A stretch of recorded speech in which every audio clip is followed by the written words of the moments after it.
Amen. In the last number of days, some congregants have approached me to express some real anxiety about the coming year and the coming High Holy Days.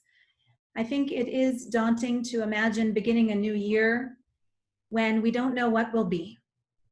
We don't know how this coronavirus is going to take hold. And there is some real sadness around approaching the High Holy Days when we know that we cannot be together at Holy Blossom Temple. We cannot see one another in the same ways. We can't greet one another in the same ways. We can't embrace one another in the same ways. And it feels wrong and it feels lonely. And so some have said they're worried about it. I even spoke to one congregant this week who decided that he's just going to go unplugged on Yom Kippur this year. He's had enough screens for his work, and he's just going to have quiet contemplation. And while I admire that on the one hand, going unplugged, what I admire too is a willingness to lean into this experiment, which I want you to know your rabbis and cantors and lay leaders and professionals of all kinds have been working for months to prepare for the congregation so that these High Holy Days will be beautiful. They will sound beautiful. They will look beautiful.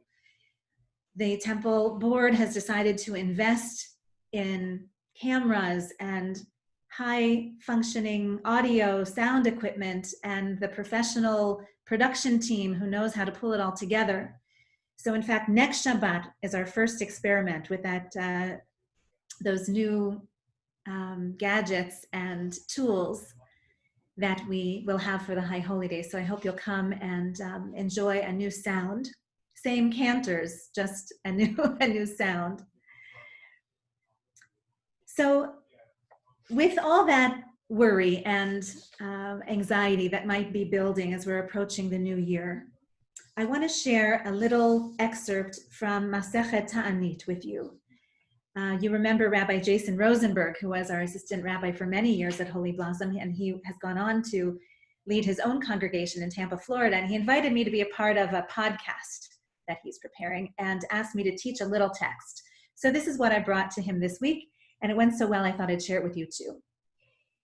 Masechet Ta'anit of the Talmud is devoted to fast days. And so while the people of Rabbi Eliezer's time were not suffering from a plague as we are, they were suffering from a drought.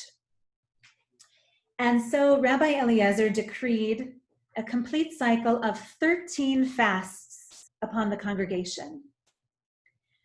So the decree was put forth, the people carried it out, and nevertheless, the rains did not fall, which already comes to teach a number of things. First of all, that prayers are not always immediately answered. I think we've been praying really well and for a long time now for this plague to be checked, but the answer has not yet come. Another thing we see from just this introduction to this community, is that they're acting as one unit. They're fasting together, and they are repenting together, and they're reflecting on their collective sins together, hoping that the rains will fall down on all of them together so that the fields will give way to life again. The end of the final fast comes, and nothing. And so the congregation begins to walk out from the synagogue. Why are they walking out? The Talmud doesn't say. What are they walking out from? What are they walking out towards? And why are they walking out? We don't know, but we can imagine. And I'm sure you have your own answer, your own suggestion of a possibility. I think there are probably many possibilities. I wish I could hear yours. Finally, Rabbi Eliezer shouts out to them, or says in a whisper to them. I don't know the volume of the question that he poses to his people on the way out the door of the synagogue. He says, "Have you prepared graves for yourselves?" What does Rabbi Eliezer mean by this? Is it a question saying, Have you really given up hope? Is it a warning? This is a serious moment. We are on the brink of death. If you don't double down now, then you better prepare for your graves. Is it a plea? Rabbi Eliezer is saying to his people, please, good people, do not give up. Don't give up on life. Don't give up on God. Don't give up on your faith. Or is it criticism and rebuke? Is Rabbi Eliezer saying, how dare you walk out on God? How dare you walk out on your prayers? How dare you walk out on your faith? Or perhaps it is a practical suggestion.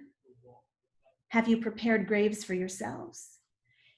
There does come a time when a rabbi might need to say to his congregant, have you put your affairs in order? It's time to accept that this is the last stage of life for you. And so it could be that Rabbi Eliezer wants to guide his people, instruct his people so that they are prepared for the end, the inevitable end that he wishes were not coming. But that question, that plea, that criticism or rebuke, that prayer, that pleading, that instruction seems to have triggered something in the people, because what happens next? The Gemara says that the people, as one collective unit, as one body, burst into tears.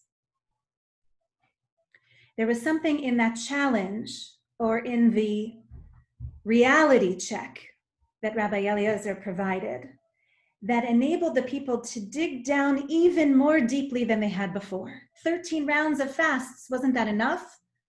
But it seems they even had deeper stores of strength, of courage, of faith, still yet within them to be tapped.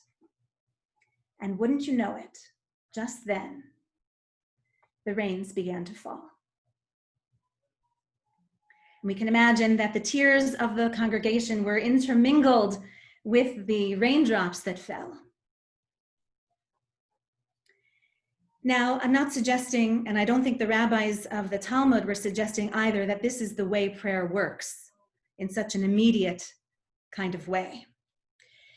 But we do believe that prayer works. We do believe that prayer can evoke change within us, to be sure, and even within our world, which is so much in desperate need of change now. So let us dig down a little deeper. Let us concentrate our prayers a little more with greater intention and focus. And let us see what then might come to fall upon us, to renew the fields, the life-giving potential in this world. Let that be ours too in the coming year. Shabbat Shalom.